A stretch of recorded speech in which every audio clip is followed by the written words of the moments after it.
like the one we saw at Rookwood Castle. And I discovered that they're building massive drills to help in their search. Professor Fitzgerald seemed very concerned. I see. Ranrock clearly knows even more than we suspected. And sir, there's something else. Lodgok knew Miriam. He knew Miriam? They encountered each other at Rookwood Castle. She was doing research. That's where she found the container with the portkey. He liked her so much that he let her leave with it, despite orders from Ranrock. I don't know what to say. She could win over almost anyone. I want to hear more of this. And, in fact, I'd like to speak with Lodgok directly. But we've no time now. Where is the next trial? Believe it or not, it's in the headmaster's office. Incredible. Very well, you'll need the password to get past the stone gargoyle. The headmaster's house elf will know it. I don't know the headmaster's house elf. Will he even speak to me? I imagine he's loyal to the headmaster. He is. So you'll need a disguise. I have just the thing. A polyjuice potion. You'll look and sound like Professor Black. Wait, doesn't Polyjuice Potion require a bit of the person you want to change into? And take ages to brew? It does. So how do you already have Polyjuice Potion to change into Professor Black? One never knows when such a thing may come in handy. Let's just say I felt the need to be prepared for anything after my fruitless trip to the ministry on his behalf. Now, time is of the essence. Drink up and I shall explain more.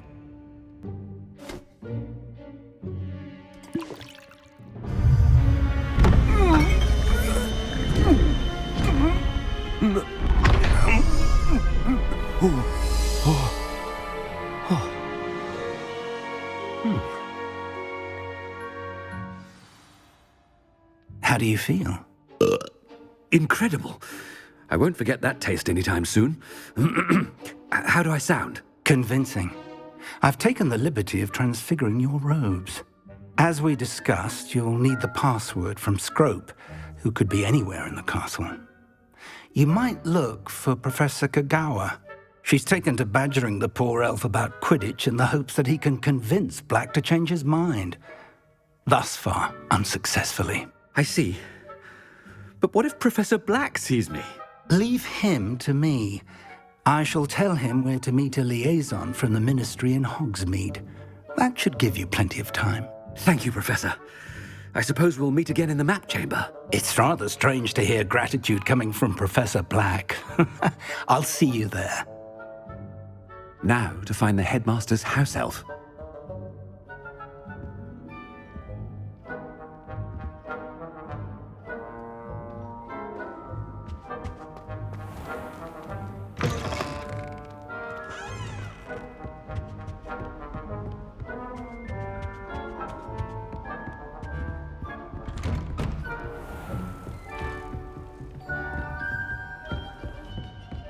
Do you have a moment, Professor? Professor, I was hoping to catch you. Places to be, Professor Sharp. Places to be. Of course, sir. Only, you'd asked me about a particular potion, and I did? I did, yes. Well, spit it out, Sharp. I don't have all day. Probably best not to discuss it here, sir. I assure you, Sharp, you may speak freely. Very well. I've brewed the cure for boils you wanted. I can drop it by your office when it's convenient. Of course, yes. No need for all the cloak and dagger. Simply have a student deliver it. A student. Very well, sir, if you insist. I do. And thank you, Sharp. I just hope you've brewed enough for all my boils. Now, to determine which student gets this rather unenviable task. You call that a shine on those boots? Do better. Greetings! I mean, out of my way, children. What could the headmaster want?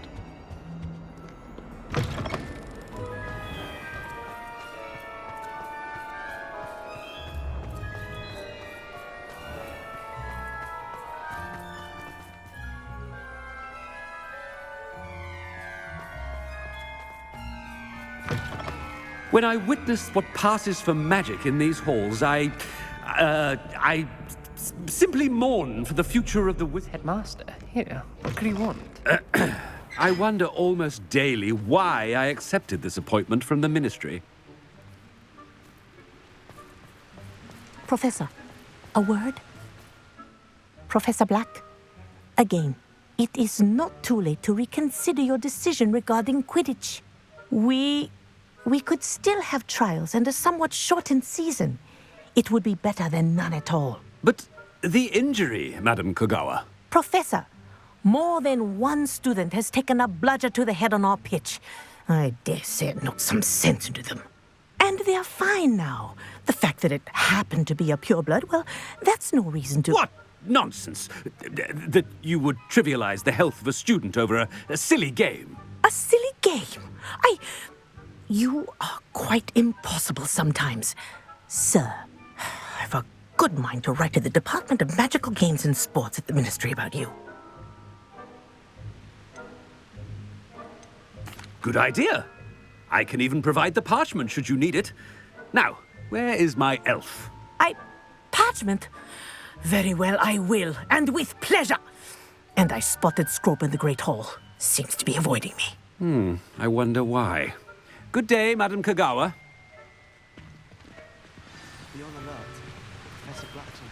What did we do to deserve him as a headmaster?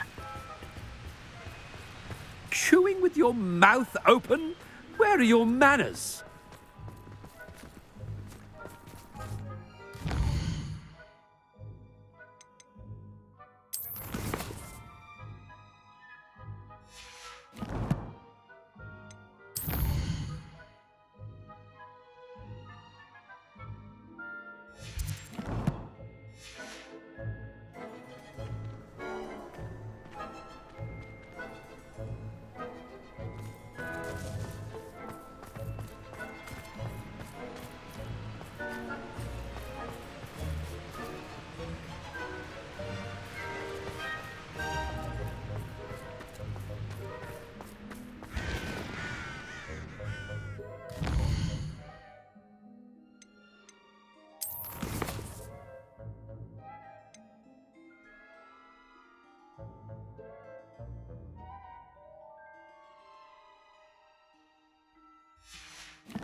My family has a lineage of exemplary.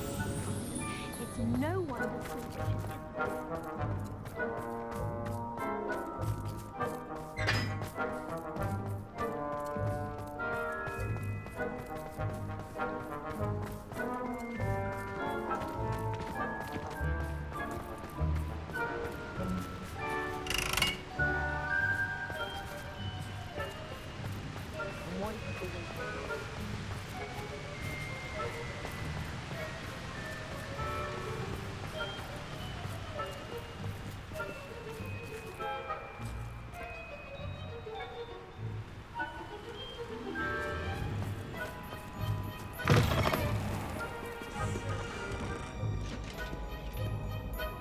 Mr. Gaunt, where do you think you're going? I beg your pardon, sir. I'm simply on my way outside. Taking the day off, eh? Typical student, wasting the hours away. I have to write 20 inches on Dittany and its uses was heading to the greenhouse. Ah, yes! Mixed with bubo tuber pus makes a fine mustache paste. Yes, mustache paste. I find. Are you feeling all right, sir? You don't seem yourself. I assure you I am quite healthy, Gaunt. If I need a medical diagnosis, I shall head to St. Mungo's. Something is very wrong.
The headmaster.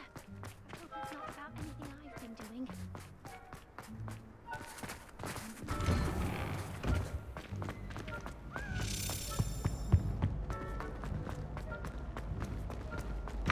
If you must speak with me, consult my secretaries or... Professor, I need to speak to you. Hello, Professor Black. Ah, Professor Weasley. How delightful to see you. Sir? Since I have you here, I wonder if I might, speak with you about Professor Fig. Oh, very well. I've decided to give him a bit more, leeway with his time. Leeway, Professor? Are you sure that's wise? I confess I do worry for his students. He's rarely here as it is. Ah, well, yes. He's handling some official ministry business for me. I see. But, sir, if I may, I am wary of how much time the new fifth year seems to be spending away from the castle, supposedly on Professor Fig's behalf. I've heard unsettling rumors of their escapades. Everything from sneaking into the Forbidden Forest to confronting Ranrock's loyalists and Rookwood's lot. What? Goodness. You cannot believe everything you hear, Professor. No, you cannot. I mean, I shall keep an eye on Fig. You simply keep doing the wonderful job that you're doing. Simply wonderful. Thank you. But I'm happy to look into... Good. That'll be all, Weasley. I mean, Professor Weasley. Good day.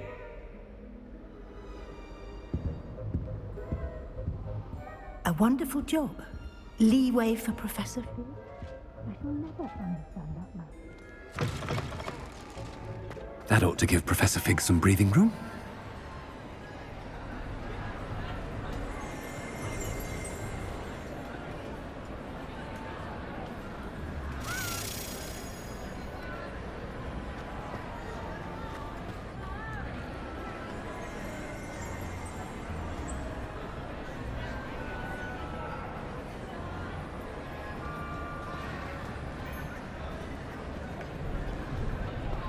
Scrope's as hard a worker... Attend, Scrope! Oh, greetings, Master. Remind me of the password to my office. Oh, but Master made Scrope swear never to tell anyone, even Master himself. How dare you question me? I've a mind to give you a matching set of ears. Yes, sir. Of course, sir. Scrope begs forgiveness. It is the Black family motto, Master. Right. Of course. Master does remember it.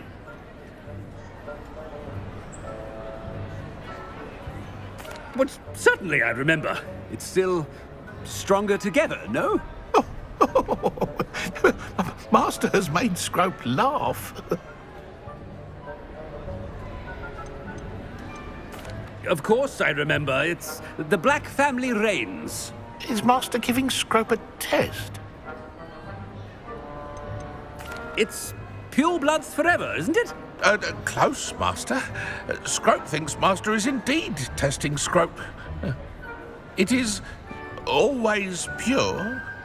Obviously. And, of course, as Master knows, in French. Ah, yes, of course. I order you to pronounce it for me.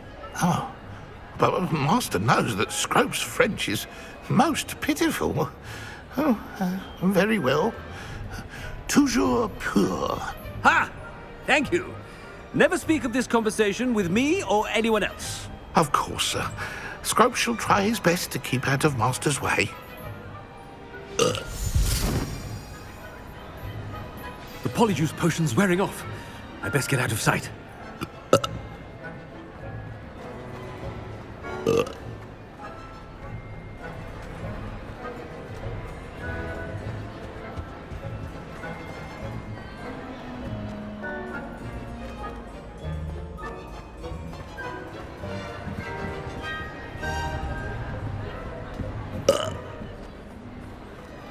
Made it just in time. It's wearing off. Fig was right. I can't believe it worked. Now to speak the password to the gargoyle.